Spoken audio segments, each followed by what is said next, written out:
And I am in the opposite camp. I have 3 teachers from Argentina and they are amazing. So I definitely believe that you don't need to be native to teach English well at all. But in any case, at that time, so we're talking 2016, native teachers were put on a pedestal.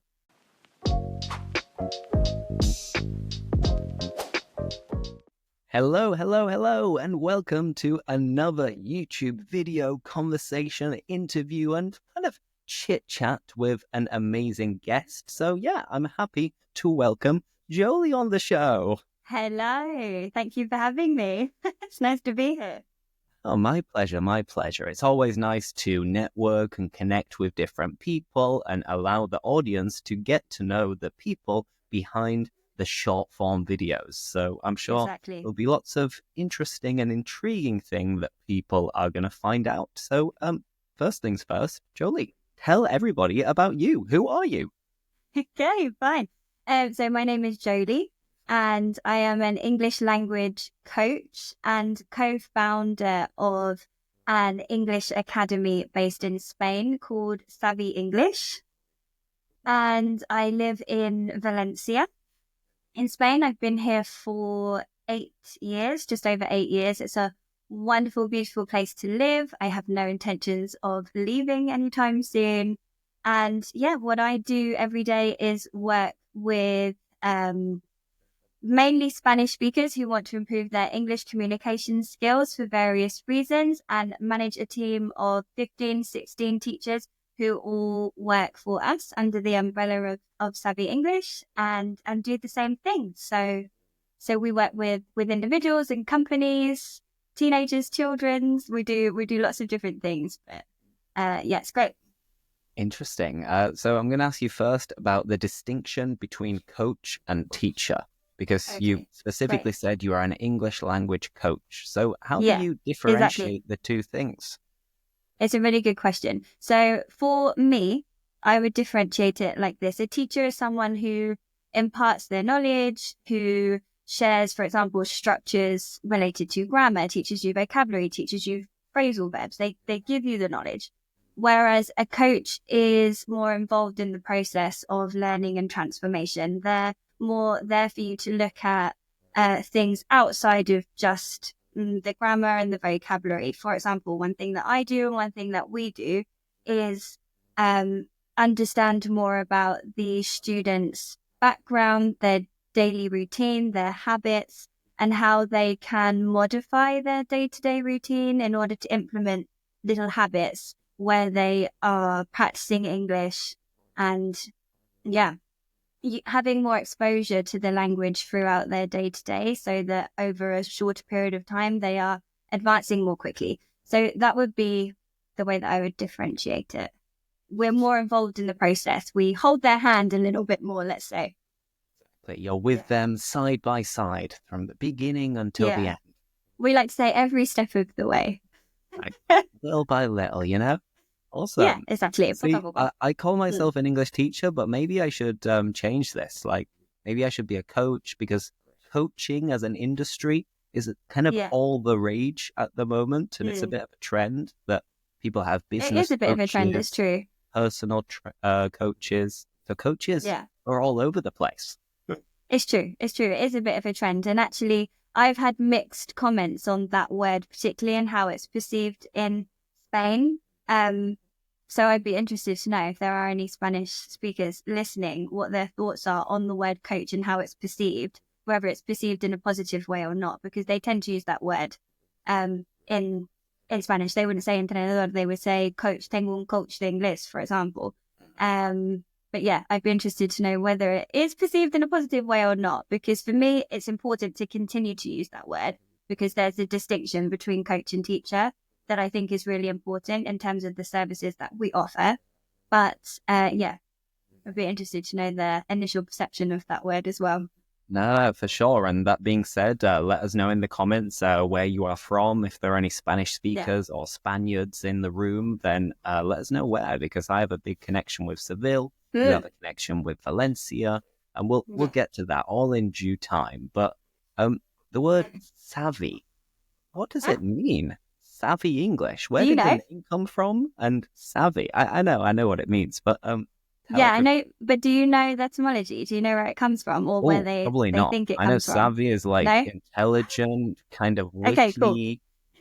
Yeah, so that's what the word means in English, right? It's an adjective. To be savvy means that you're intelligent, witty, clever, wise. You do things in an efficient way. Let's say you can also attach it to other nouns like to be tech savvy or business savvy.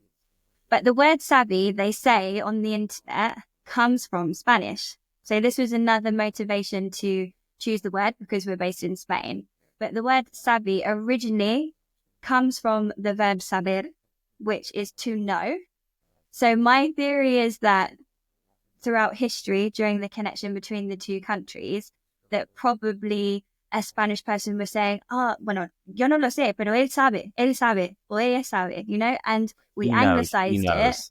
Exactly. And they thought, okay, so that's the person that knows. And then we applied our very English pronunciation to it, and sabe became savvy. Often the B and the V's are very similar throughout language, right? So it became savvy, and then that evolved into its own adjective that we use.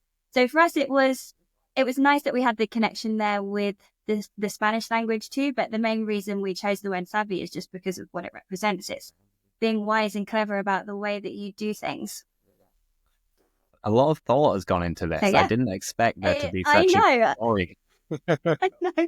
Well, I mean, I love things like this. I love learning about where words come from, and how they enter other languages and how they evolve. And that interests me anyway. It's like a little nerdy thing that I like. But I would say more the definition of savvy than the etymology, but it was a nice coincidence. No, perfect. So yeah, just to go over that, savvy means like clever, wise, intelligent, smart, witty. And if you are tech savvy, you are good at using technology. If you are business savvy, you are kind of intelligent in business. So yeah. Exactly. I'm not a tech savvy person. I don't know about you. Are I you a beg tech to savvy differ. person? I've never used this platform before, so I would say that you are quite tech savvy, but you're definitely business savvy. Thank you. And right back at you. For this, thank you very much for this initiative, for giving, the listeners, the watchers, the viewers, whatever you want to call them, the opportunity to see the teachers behind the short form videos. So yeah, you're business savvy. Thank you. Well, I'm going to be blushing here. My cheeks are going to go red.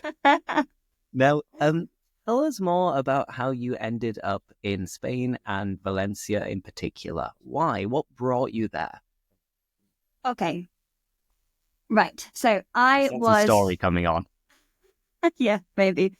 So I was 23 when I came to Spain. And before coming to Spain, I spent 4 years living with my father in the Cotswolds, which is a beautiful part of England.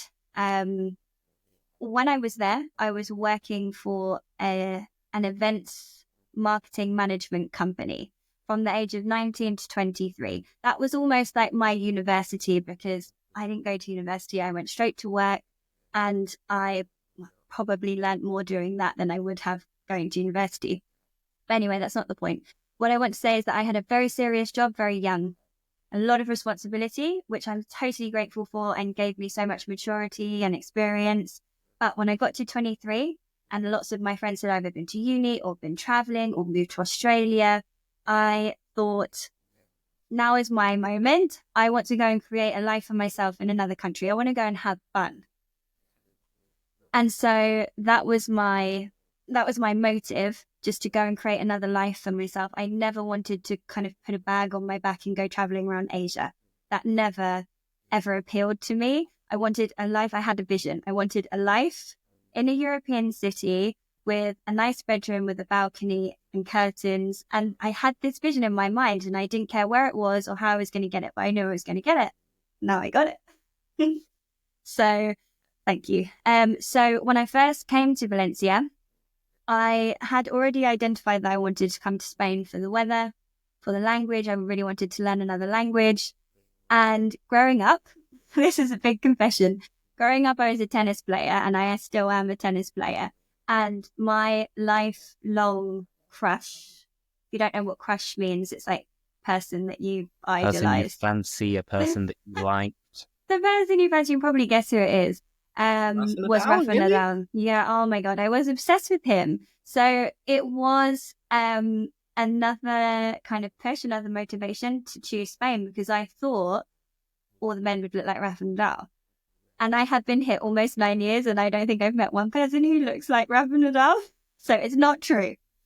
But Rafa Nadal, I mean, I'm a heterosexual man, but he doesn't really strike me as, I don't know, someone that people would have a crush on. Like, a really great guy, fantastic sportsman, fantastic Yeah, person as well. In Spain, everyone looks up to him, they admire him, it's true. and He is a national treasure. he's amazing. But I don't know, looking at him, I don't see it. You don't see it? Well, we're talking Nadal in his heyday. We're talking 2008, 2009, Wimbledon final. You know, that's the era for me. So it was another motivation. So anyway, back to the story. I chose Valencia because I had a connection here. I knew one person who was from here, although she didn't live here at the time. And I said to her, look, I want to move to Spain. Where do you recommend I go? And she said, well, I know I'm biased because I'm from there, but Valencia.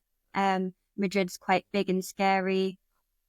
It doesn't have a beach. Barcelona, on the other hand, is also just a little bit intimidating. And she recommended Valencia. So I said, okay. And I booked a flight in June 2016. One-way flight with 2 suitcases because I'm a woman who likes clothes. And an Airbnb, and I just arrived here. I didn't know anyone. I literally knew about 4 Spanish words. And I got the Rafa taxi to Nadal, drop me me off gusta. at my... No. I didn't know anything like that. I think with a very English accent, I knew, hola, gracias. I probably was like, hasta la vista from the movies, not hasta luego. Anyway, so I arrived here with absolutely no plan of action. All I had in my mind was this vision. I wanted a life for myself, and I had no idea how I was going to get it or what I was going to do to achieve it, but I knew it was going to be mine. And that actually speaks for a lot of things. And when you have goals and places that you want to go to in life in general, I think having that kind of mindset, some people call it naivety. A lot of people told me, but Jolie, what are you doing? Why would you go to Spain? There are no jobs there. You don't speak Spanish. You don't know anyone. I was like, well, I don't care. I'm going to go and make this life happen for myself. And I don't care how I do it, but I am. Okay, interesting. So yeah, Like, that was the start. So I'm not sure if I've answered your question. I've given you a no, lot of we've information answered there, many but different things at the same time. I have some follow-up questions, of course, and then we'll get okay. into learning Shoot. Spanish, Valencia, and so on. But you mentioned that you didn't go to university. I often say that I kind of regret going to university because Which uni did you I feel go like to? I went to Liverpool. I studied languages, and the whole reason behind all of this was just because I wasn't maybe ready to enter the workforce yet, and I wasn't ready to be responsible yet, and I just wanted to meet people, go out, have a good time, Yeah. socialize, and all of these things.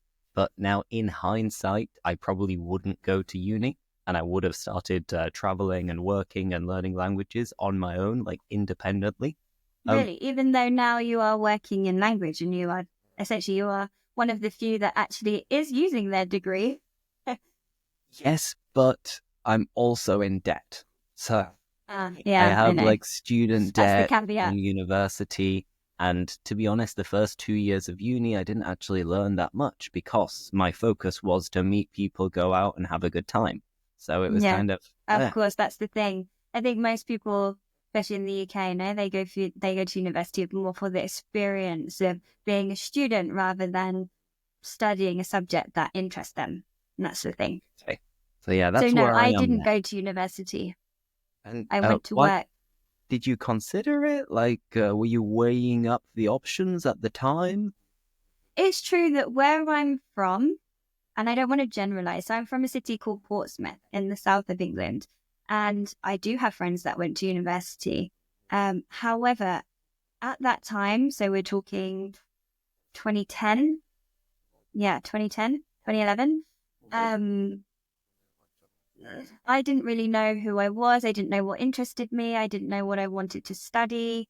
I didn't really have that clear. So for me, it felt kind of pointless to go and study a degree just for the sake of it. I'm speaking here and I'm recognizing all these expressions and vocabulary that I'm using that's going to be really useful to teach. So I don't know if you want me to explain it as we go I mean, if along. you But use any yeah, of the expressions, like go ahead and explain them. Like if you do something for the sake of it, like you do it for no apparent yeah, reason, just because. exactly. You just do it just because, exactly. And the word pointless is great. I teach this all the time. It's just without meaning, without sense. It's just pointless. Um, Well, in any case, so I decided not to go. And however, at 19, I did leave my city. So I grew up in Portsmouth. And when I was 19, I said, even though I'm not going to university, I'm going to leave and try something else. And I was lucky because my dad lived in another part of the country. So I had that kind of easy road out, if that makes sense. And he lived in a very different part of the world. I grew up in a city and he was living in the countryside. And at that point, I couldn't drive yet. So I was kind of stranded in the middle of nowhere and didn't know anyone. Again, there's a common theme here. And yeah, I suppose I was able to throw myself into a job because I didn't have all the distractions of university, of friends, to be honest, at that time. Who So I needs just friends, threw right? myself into into a really serious job that taught me so much. And I think in return also gave me so much confidence to then make decisions that I made when I was a little bit older, like the one that I just explained to you and moving to Spain. So, with your Spanish, obviously, you moved to Spain, you've got your 2 suitcases, you know, hola, hasta la vista, baby, and that's about it. So, Literally. how did you learn? Like, what was your kind of journey into becoming fluent in Spanish? Yes, good question. Right. So when I first got here, I obviously explained that I didn't know anyone and I didn't have a plan. However, I came here in June, so early summer. And what I did do was book a 6, 7 week Spanish course in a Spanish school down by the beach, so that at least I had a routine and a chance to meet some other young people and make some friends. However, because I had no level, and you'll probably understand this being a teacher yourself, sometimes when your level is so low, it's quite difficult to put you in a group with other people, and you need a little bit of one-on-one support first to give you that foundation, to give you that base, to then put you into a group class. And that was my case. You needed to at least have an A2 level to be grouped. So my intention of meeting people through this was not great because I just had one-to-one classes for 6 weeks, 7 weeks. And I had a good experience. I had a wonderful teacher. However, when I look back, I had no understanding of language formation structures. I didn't know my own language at that time in much depth at all. And I don't think I really gained too much from that experience in terms of increasing my level. After that point, obviously, I was living in the country, so I was exposed to it. The natural day-to-day expressions just came naturally.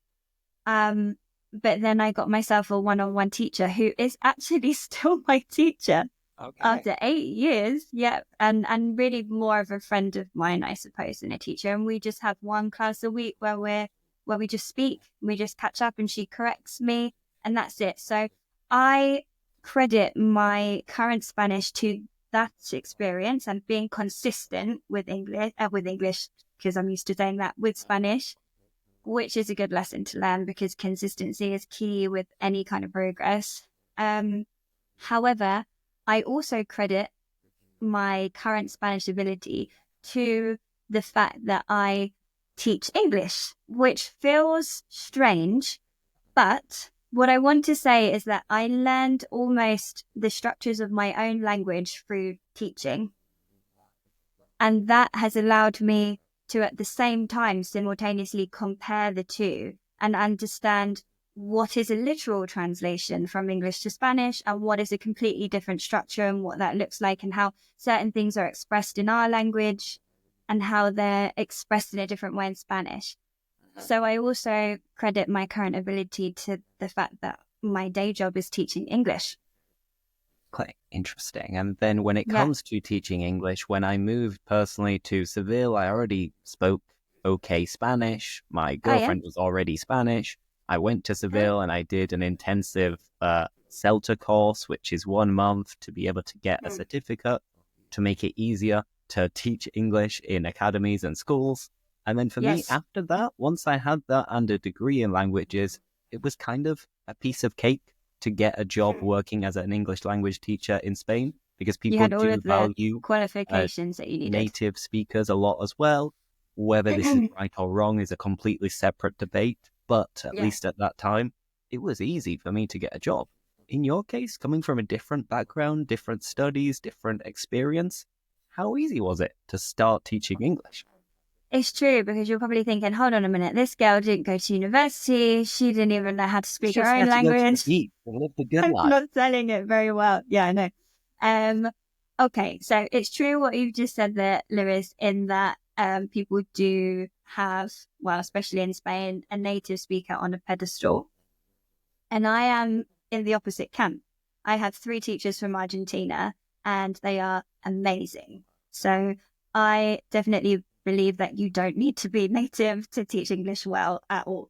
But in any case, at that time, so we're talking 2016, native teachers were put on a pedestal, and I had the same energy that I explained to you before. I knew I needed to find something in order to stay here and create a life for myself. And at that time, I was looking for opportunities in events, because that's what I had done previously in England. And that's where my expertise was. And I did have a couple of interviews with some event companies here, but because I didn't have the Spanish, I wasn't a viable option, really.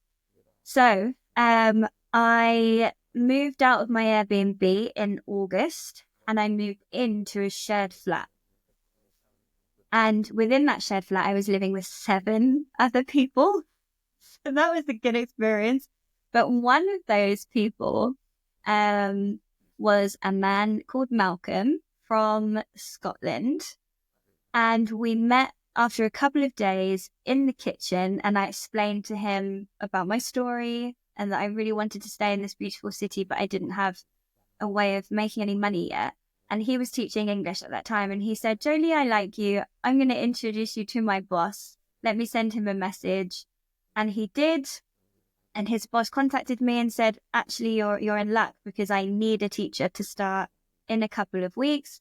Can you go to Madrid tomorrow for training? And I checked my diary and I had absolutely nothing to do. So I said, yes, of course. So I got on a train and I went to Madrid. And I stayed in Madrid for a couple of weeks.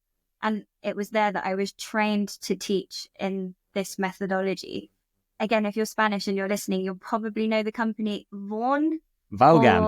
Or Vaughan, maybe you know from Vaughan Radio. And that's the company. And they teach in a very specific methodology that's very speaking focused. It's very repetitive. It's lots of instant correction and repetition. And it's not something that it's not a, what do I want to say? It's not a methodology that you can teach immediately. It comes with practice for sure. But the more I practiced it, the better I got at it, the better that I learned English and also Spanish. And so that was my opportunity. They do still, I think, employ teachers without any experience, and they take them and they mold them into the Vaughan robot, let's say, that they want.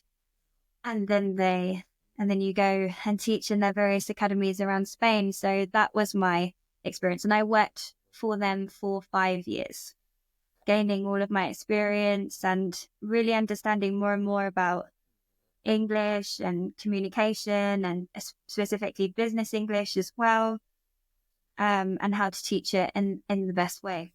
Okay. So this experience and this work experience kind of shaped you in many ways. And I'm curious, because Vaughan in Spain is quite a big company, and you're right that they do train people in a very, very specific, demanding way. And you can tell immediately if someone comes from Vaughan or not in the way that they correct, in the way that they ask follow-up questions.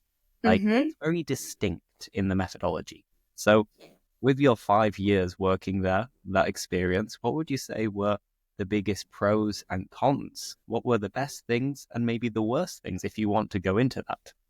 Of working for the company or of the methodology? A little bit of both. A little You bit. choose which Okay. direction you want to go in. Okay. Well, I really only have good things to say because it's given me so much experience, and I wouldn't be where I am today doing it on my own without that. So I am truly grateful for the experience that I had there. And again, very similar to how I didn't go to uni and I just threw myself into my work. I am a great believer in just learning through experience rather than learning the theory. Just go and do the thing. It's the best way to learn how to do it properly. Go and do it or teach it, they say. And actually, well, coincidentally, what I was doing was teaching. So that was my way to learn my skill, my profession profoundly, which I have done. So in answer to your question, working for Vaughan, yeah, great experience. Was my opportunity to finally get an income and a regular salary, learn my profession, meet new people, start to build my community, really get my feet stuck into life in Valencia, my day-to-day routine. So it was a great time in my life. And the methodology I really believe in to an extent. And even now we still use certain aspects from the methodology at Savvy English. I'm a great believer in repetition. This is so important. Correction, yes, but not so intense. If you've ever had a Vaughan class, you'll know that they'll correct every tiny mistake you make. Everything. Even if what you said was perfectly understandable, they will still correct you if it wasn't perfect. And I'm not necessarily a believer in that intensity because I feel like the key is communication. It's not necessarily perfection. I don't think anyone should strive for perfection. They should just strive for, doing something good, not doing something, or doing something well, I should say, not doing something perfectly, So anyway, so yeah, we still use elements of the Vaughan method at Savvy English in terms of the repetition and the high speed, lots of energy in the classroom. You're on your toes the whole time, anticipating the next moment. So there's no element where you could just quickly check your emails or your phone. You are fully engaged, which I think is also really important. So yeah, we still bring those aspects through, but there are also a lot of differences. We can get into the differences now, but a couple of nice words that you used to strive. Nobody should strive for yes. perfection. To strive is like basically to aim for. So you shouldn't be aiming for perfection because nobody is perfect. Not even English native speakers either. Like when we're speaking, we make we make mistakes all the mistakes. time. Do you notice since becoming a teacher that when you go home and you speak to your friends in Leeds, or when I speak to my friends in Portsmouth, all I can hear is all the mistakes that they're making? Like they'll make mistakes, but then at the same time, there'll be other things that I'll say, knowing that I've been abroad for like 10 years, speaking to people who speak slightly broken English, that some of them will like rub off on me and I will start to speak incorrectly because oh my God, I'm exactly the same. How like, I don't know, my family speak, my friends speak, and it's interesting to pick up on and realize. But it's true, kind of because you're more aware of it. Before you're a teacher, you're not aware of it at all. But it's absolutely true. I mean, I speak correctly most days because I'm teaching and that's important. And then I go back to Portsmouth and within a couple of hours, I'm speaking the same way as them. Happens the same if you give me a drink. Exactly. Everything kind little of goes by little, I'm like, oh man, they're the double negatives. They just start coming out, And another nice expression you used was to be on your toes. You said that everybody in the class, they're all on their toes. Basically, you can relate this back to someone who we've spoken about a lot in this class, in this meeting today, Rafa. I always relate it back to that. So when you're ready for the ball, you're on your toes, no? And you're ready to get to the part of the court that you need to get to, right? It's exactly the same in an English class. If you're on your toes, you're ready for the next question. You're anticipating it. You're not distracted. I like the way that you're on first name terms with him. I was like, wait, Rafa. Who did we speak about? And he's like, oh, Rafa. It's like, of course, Mr. Nadal. Like this. If you see this, Rafa, no, I'm just kidding. Yeah, Rafa Nadal, if you see this and you want some English classes, I'm not even going to offer my services. Exactly. Now that you're retired, if you've got a lot of time on your hands. Exactly, and he could work on his accent a little bit. I mean, his English is very functional, but I mean, there are some Little It's very corrections good. that we could iron out and correct little by little. Yeah. Could Now, do. tell us about Savvy English then. During this time Okay. working for Vaughan, you must have been thinking about setting up your own kind of business venture. How did it all happen? So, of course, not from the beginning. However, little by little, I started to see areas in their methodology that I felt could be improved, let's say. And I suppose because I was so young and full of, again, like this motivation and this energy, I had the energy to put into thinking about something, And the and drive as well, I the guess. drive, yeah, better word. I had the drive to at least think, right, can we do this? And also, when you work for another company, sometimes there's a ceiling on your progression. And I think that this is actually a problem in our industry anyway, is that a lot of English teachers perceive teaching English as a temporary job, as I'm just going to do this until I find a, quote, real job. I've had this conversation so many times. And it's not necessarily true, because you can consider teaching English as a career. It is a real job, you know? I can't remember where I was going with that. But So how you created Savvy English. exactly. Exactly. Okay, fine. So thank you. So you get to a point where there's a ceiling and there's nowhere else for you to go unless you become, let's say, a teacher coordinator, or you work in sales, or you start to develop resources or whatever. Especially if you're not based in Madrid, because I did notice that at Vaughan they gave a lot more opportunity to teachers that were Madrid based, and we were out in Valencia and almost forgotten about. So there was a real ceiling on where we could progress.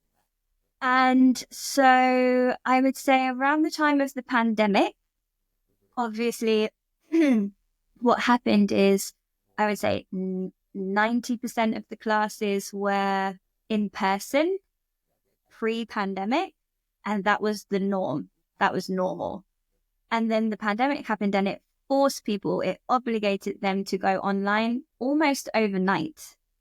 I remember having to borrow a laptop from someone on what would have been like the 16th, 17th of March, just after we were declared, right, lockdown, everybody go home. And I had to borrow a computer because I didn't even have one at that time to teach my first class online, which is crazy looking back. But in any case, because that changed the environment and people started to realize actually online classes are okay, aren't they? They're not bad, because, I don't have to get in my car. I don't have to commute. I don't have to find a car parking space. An hour of my time is an hour of my time. So I can put it in my agenda and it's much more convenient for people, especially people who are working. So yeah, during that time, I started to have conversations with a colleague of mine. My business partner is Lucy Hengley, and we were working together for a few years at Vaughan. And during this time, had odd conversations about what we liked about the method, what we didn't, what we felt it lacked. And we just started to have conversations over beer, over coffee. Jolie, we could do this. We could do this ourselves. We don't need the capital. We don't need the money to be able to afford rent for renting like a local academy building, for example. We can just create an online English academy and offer English training to individuals or companies or children or teenagers, or prepare people for exams. We don't need a real academy to do that. Let's try it. So we did. We started meeting more regularly and kind of put a little timeline together, which this came from my experience as an event manager. Before, we had everything on a spreadsheet. Everything's always got to be on a spreadsheet. Organization is key. Yeah, exactly. And kind of ordered what we had to achieve by X date in order to go live and launch Savvy English in the September of 2021. So we did, and we worked really hard in order to do it. And yeah, so we launched just the two of us in September 2021. And for that, we work in trimesters, or basically school terms, Then that first term, it was just the two of us. And then as soon as we progressed to the second term, so January 2022, we hired our first teacher, a guy called Ronan from Dublin. And he was the first person on our team. And then little by little, every trimester, we were hiring at least one, if not two, in some cases, three new teachers to support with the amount of business that we were able to generate through the contacts and through the positive comments and word of mouth that we had started to generate in Valencia. And now we're a team of 15, 16, and we've been around for 3 years. So it's been good growth. No, it sounds great. And obviously for a lot of small and medium enterprises, SMEs, like it's difficult to survive, first of all, a few years, but also it's very difficult to grow. You mentioned word of mouth. So if people are speaking about Savvy English to other people, then you can get put in contact with other people and businesses. And obviously this helps to grow. But how else have you grown during this period? Because surely it can't all be word of mouth. It's a really good question, but if you want the honest answer, 95% of our business is word of mouth, which I think is a really good reflection on how good we are.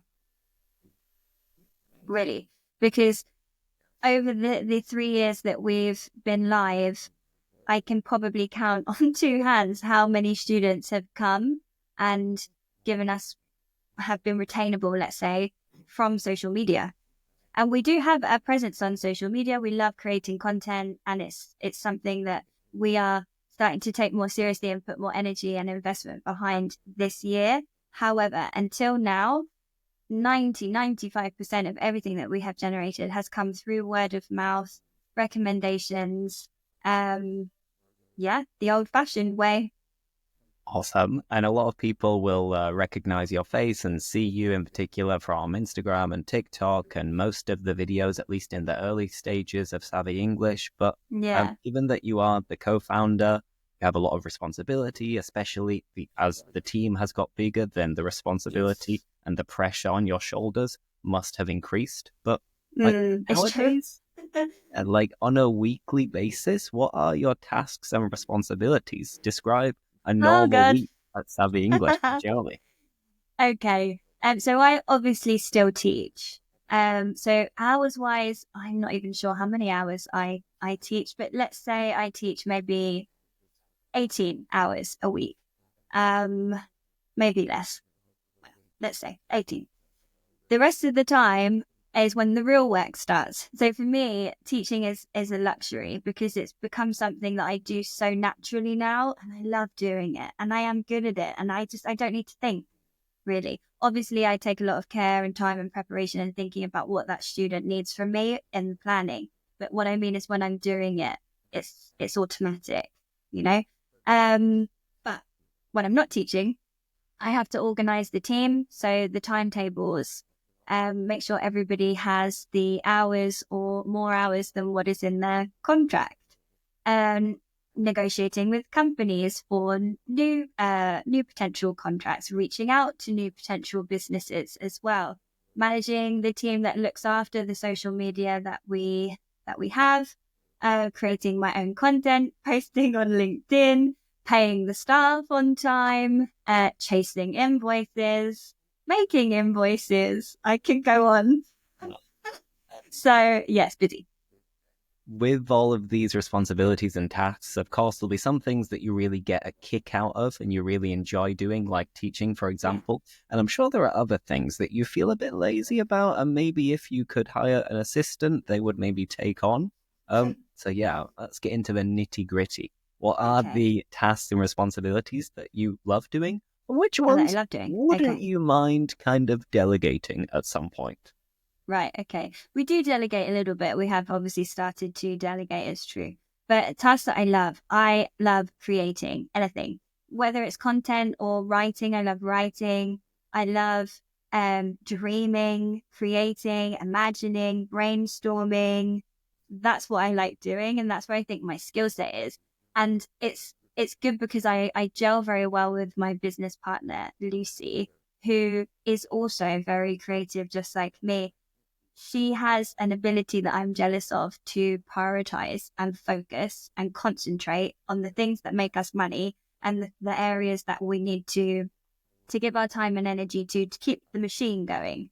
if that makes sense. Yeah, Whereas sometimes I'm the first person to admit that I get very carried away. I have all of these ideas and sometimes I don't have the control of them. And what I need is more order and focus and consistency, is something that we were talking about before we hit record, which I know that you can have all the ideas in the world, but if you're not consistent with them and you don't spend enough time dedicated and posting and posting and posting, even if you're not getting the responses that you expect or whatever, then you're not going to grow. So that's what I love doing, just being able to create and imagine. And yeah, awesome. On the other hand, what I don't like doing, Noel, is the monster of admin, because it really is a monster and it just consumes all your time. So we now do have people supporting us with admin who are literally admin angels, to take the pressure off a little bit. So I would say that. But obviously, I think that it's also really important to go through a period of time when you first start a business where you are doing everything so that you understand how it works, and don't immediately delegate. I think there is an element of importance there to understand all of the parts of your business before you delegate. And then the delegation process is hard. It's like when you take a baby from milk to food, it's like that weaning process. Now you have to just give up the attachment, which has also been difficult, but is essential.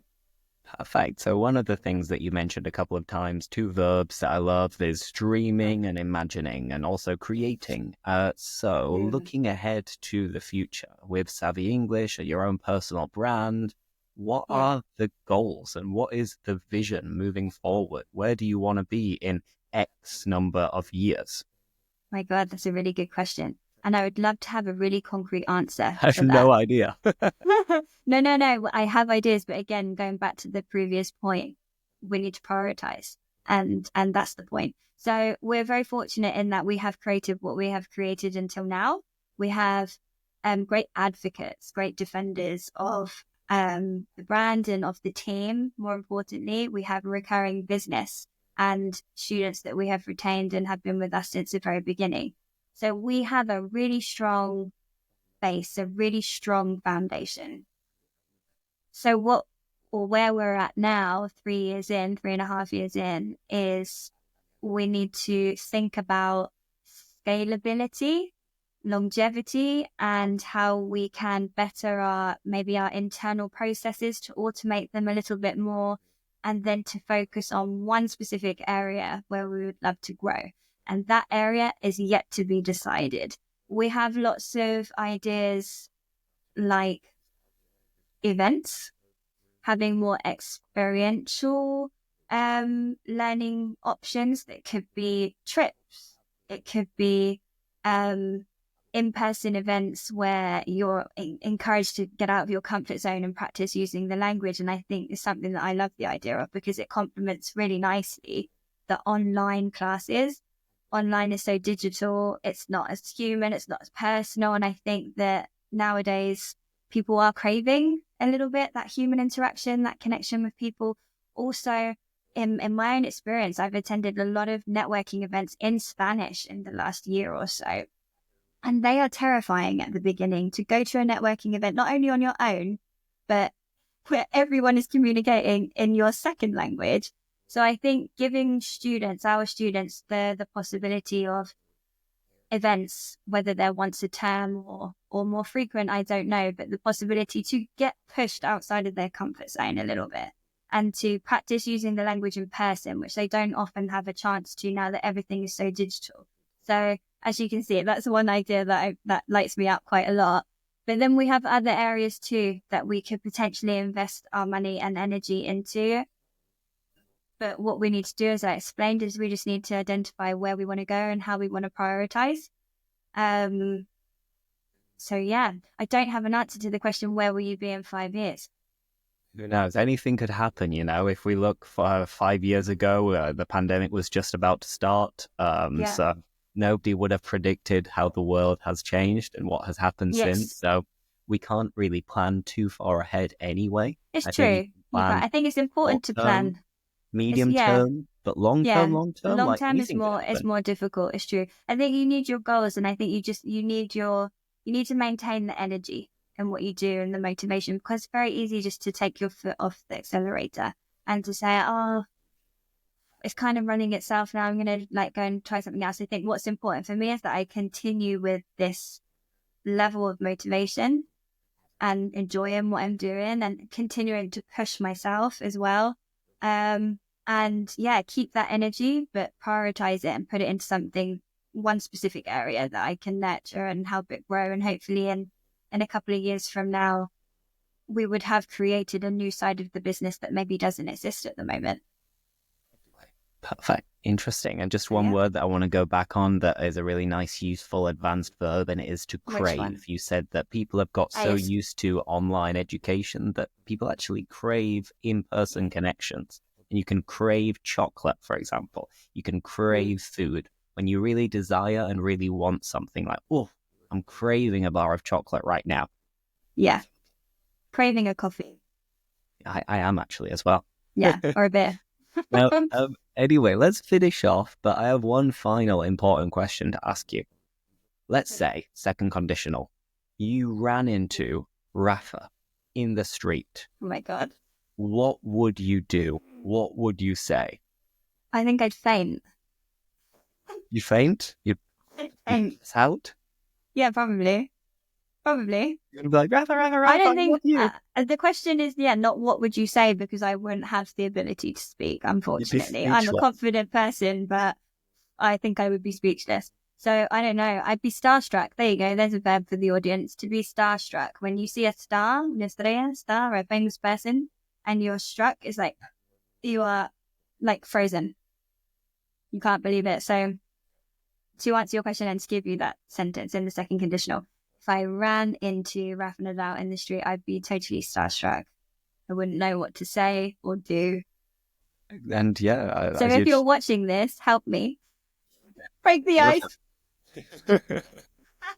Perfect. Well, I think that's a perfect way to end this conversation. So, Okay. thank you, Jolie, and thank you everybody for Thank watching. If you. you have any questions, of course, as always, let us know in the comments. And yeah, if you have any advice for Jolie when she finally meets Rafa Nadal, then she needs it by the sounds of it.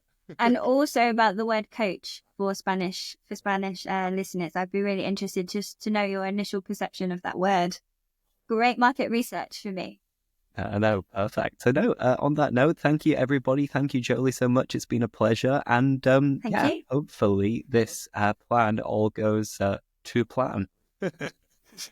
Thank you. Awesome. See you later, everybody. Bye bye. Bye bye.